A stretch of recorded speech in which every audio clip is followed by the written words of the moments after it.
Halo semua, kalian pasti tahu kan tentang tabel periodik unsur?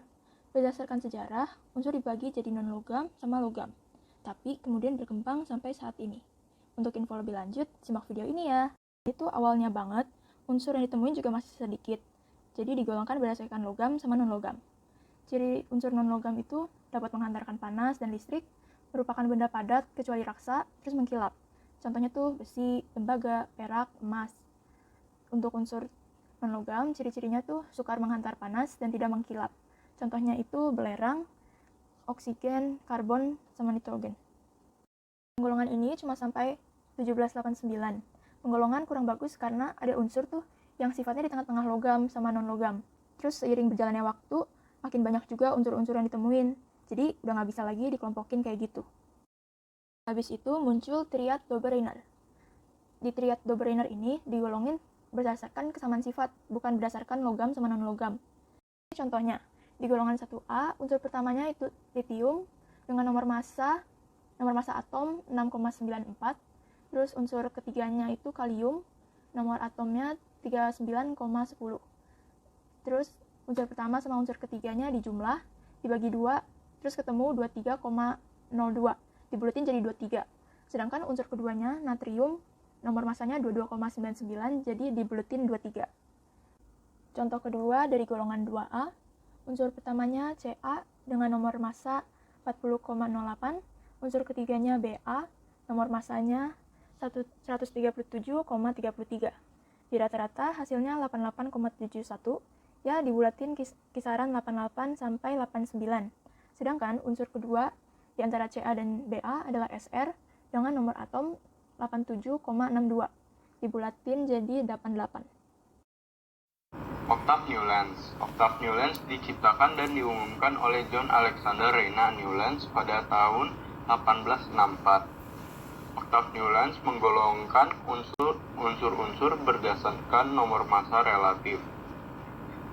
Setelah dilihat dan jika dijabarkan, ada pengulangan sifat antara unsur 1 dan unsur 8, unsur 2 dan unsur 9, dan seterusnya. Sehingga berbunyilah, jika unsur-unsur disusun berdasarkan kenaikan massa atom, maka sifat unsur tersebut akan berulang setelah unsur ke-8.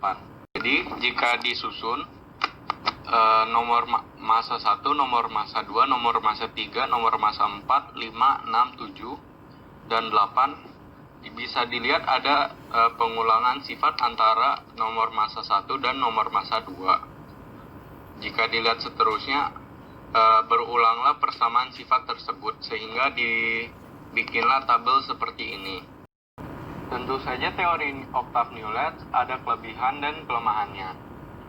Kelebihannya ialah teori Octave Newlands adalah teori pertama yang menunjukkan bahwa unsur-unsur kimia bersifat periodik, tapi juga memiliki kelemahannya, yaitu berlaku pada unsur dengan nomor massa yang kecil saja. Jika diteruskan, persamaannya terlihat sangat dipaksakan. Oke teman-teman, balik lagi di sini tentang membahas tabel periodik Mendeleev. Oke, pertama kita perlu tahu siapa itu Mendeleev. Pekerjaannya dulu nih. Oke, dia itu di kimia Rusia. Oke, yang kedua asalnya. Tadi udah ngomong dengar dikit kan tentang Rusia. Oke, berarti dia tinggalnya asalnya itu dari Tobolsk, Siberia. Itu tempatnya juga di Rusia. Oke, pencapaian. Sebelum pencapaian, kita harus tahu dulu di belakangnya gimana cara dia mencapai pencapaiannya. Oke, dia pasti sebelum mau memberikan penemuan gitu, ya penemuan tentang tabel periodik, pasti masih mengikuti cara penemuan yang sebelumnya. Oke, dia mengikuti juga beberapa cara dari penemuan sebelumnya. Contoh, Octave Newlands. Oke, sekarang pencapaian tentang mempublikasikan versi tabel periodik. Itu pencapaiannya. Oke, pada tahun 169, Lothar Meyer itu juga ahli kimia dari Jerman. Dmitri Mendeleev dari Rusia tadi. Mereka ini berhasil melakukan penggolongan pada dasar nomor massa serta sifat-sifat unsurnya. Terdapat perbedaan cara mereka mengelompokkan gitulah ya. Pertama, dari Lothar itu dia lebih mementingkan sifat-sifat kimia unsur lah ya. Oke, dan yang kedua itu ada Mendeleev. Mendeleev dia lebih mementingkan penggolongan tentang sifat fisika, yaitu seperti kenaikan nomor massa. Oke, dengan memberikan pernyataan Mendeleev ya, memberikan pernyataan ya. Sifat-sifat unsur merupakan fungsi periodik dari nomor massa relatifnya. Oke, sekarang ayo kita masuk ke dalam langkah Mendeleev mengelompokkan unsur. Oke, yang pertama yaitu menuliskan. Yang di sini diartikan sebagai lambang unsur dan juga sifat-sifat pada kartu berbeda. Kartu berbeda, berarti ini buat nulisin si lambang-lambang unsur dan juga sifat-sifat unsur di kartu yang ditulis. Kedua, menyusun. Apa yang disusun? Tadi kan udah sifat-sifat lambang-lambang di kartu. Ya kartunya harus disusun dong berdasarkan pada kenaikan nomor massa relatifnya. Nomor massa relatif maksudnya ya nomor massa gitulah ya. Nomor massa unsurnya. Oke, selanjutnya meletakkan. Nggak boleh letakin sembarangan. Karena unsur-unsur yang serupa harus diletakkan pada satu lajur vertikal. Itu disebut golongan. Yang vertikal golongan, kalau yang horizontal itu periode. Oke. Di sini kita ada pengelompokan. Hal yang diutamakan oleh Mendeleev apa aja tadi? Kan udah adalah sifat-sifat nomor massa relatifnya. Hasil dari yang diutamakan itu bisa membuat tabel periodik. Tempat kosong menurut Mendeleev tahun 1871. Nah, ini penyempurnaan tabel periodik. Lajur tegak, lajur horizontal. Nah, itu yang tadi sudah dijelaskan ya.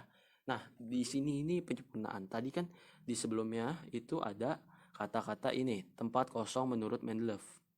Maksudnya gimana sih itu? Oke, kita slide selanjutnya ya.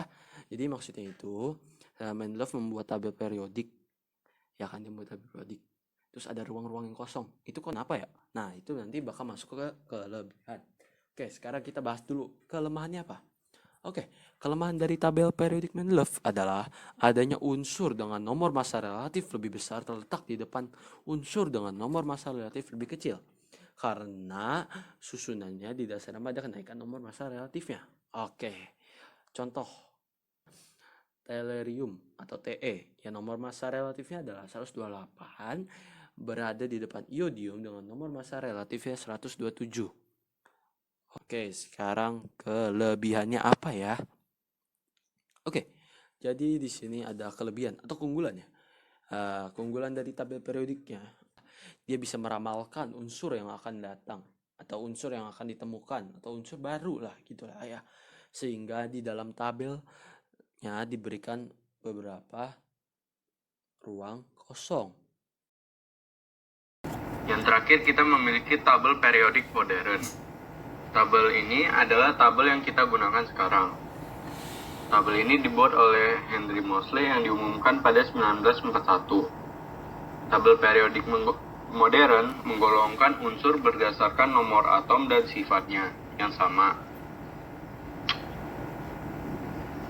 Inilah tabelnya. Tabel periodik modern disusun secara periodik dan juga terdapat golongan dan periode.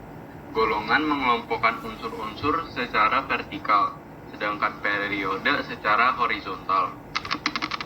Dan juga unsur-unsur yang memiliki persamaan sifat diberi warna yang sama, seperti warna pink adalah alkali, dan seterusnya.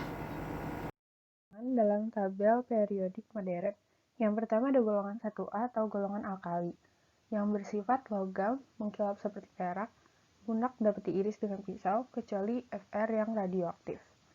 Seperti ini, gambarnya dapat diiris dengan pisau.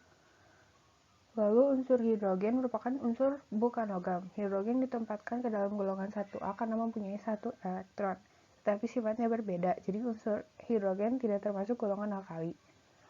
Seperti kita lihat dalam tabel ini, massa jenis dari atas ke bawah itu semakin besar, sementara titik leleh dan titik didih dari atas ke bawah semakin kecil. Dan jadi berdasarkan data ini, dapat kita prediksi kecenderungan sifat-sifat yang akan kita tentukan. Lalu ada golongan 2A atau golongan alkali tanah, yang terdiri atas berilium, magnesium, kalsium, strontium, barium, dan radium. Radium ini bersifat radioaktif. Dan kemiripan dari golongan 2A dan golongan 1A adalah bersifat logam dan mengkilap seperti perak. Golongan 7A atau golongan halogen. Halogen adalah kelompok unsur kimia yang berada pada golongan 7A di tabel periodik. Kelompok ini terdiri dari fluor, klorin, bromin, iodin, astatin, dan unsur non-seption yang belum ditemukan. Tabel sifat unsur halogen sebagai berikut. Halogen menandakan unsur-unsur yang menghasilkan garam jika bereaksi dengan logam. Istilah ini berasal dari istilah ilmiah bahasa Perancis dari abad ke-18 yang diadaptasi dari bahasa Yunani. Golongan 8A atau golongan gas mulia. Gas mulia adalah unsur-unsur yang berada pada golongan 8A pada tabel periodik. Unsur-unsur gas mulia terdiri dari helium, neon, argon, kripton, xenon, dan radon. Tabel sifat-sifat unsur gas mulia sebagai berikut. Selain berfase gas pada suhu ruang, unsur-unsur ini bersifat sangat stabil atau sukar bereaksi. Golongan transisi.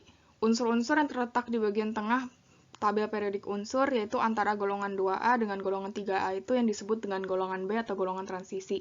Golongan transisi merupakan golongan 1B sampai dengan 8B. Sifat-sifat golongan transisi, yang pertama, semua unsur pada golongan transisi adalah logam. Yang kedua, mempunyai kekerasan, titik leleh, dan titik didih yang relatif tinggi. Yang ketiga, senyawa unsur-unsur golongan transisi pada umumnya berwarna. Periode dalam tabel periodik modern. Periode itu merupakan baris horizontal dalam tabel periodik. Dalam tabel periodik modern terdapat 7 periode, yaitu yang pertama, periode 1 terdiri atas 2 unsur, hidrogen dan helium. Periode ini disebut dengan periode sangat pendek. Periode 2 terdiri atas 8 unsur, yaitu litium, berilium, boron, karbon, nitrogen, oksigen, fluor, dan neon. Periode ini disebut periode pendek. Periode 3 terdiri atas 8 unsur, yaitu natrium, magnesium, aluminium, silikon, fosfor, belerang, klor, dan argon. Periode ini juga disebut periode pendek. Periode 4 dan 5 masing-masing terdiri atas 18 unsur. Periode ini disebut periode panjang. Periode 6 berisi 32 unsur disebut periode sangat panjang. Dalam periode ini terdapat 14 unsur yang dikenal dengan unsur-unsur lantanida. Ke-14 unsur lantanida ditempatkan di bagian bawah tabel periodik. Periode 7 juga merupakan periode sangat panjang, tetapi belum berisi penuh disebut periode belum lengkap. Pada periode ini terdapat unsur-unsur aktinida, dan ke-14 unsur aktinida ditempatkan di bagian bawah tabel periodik.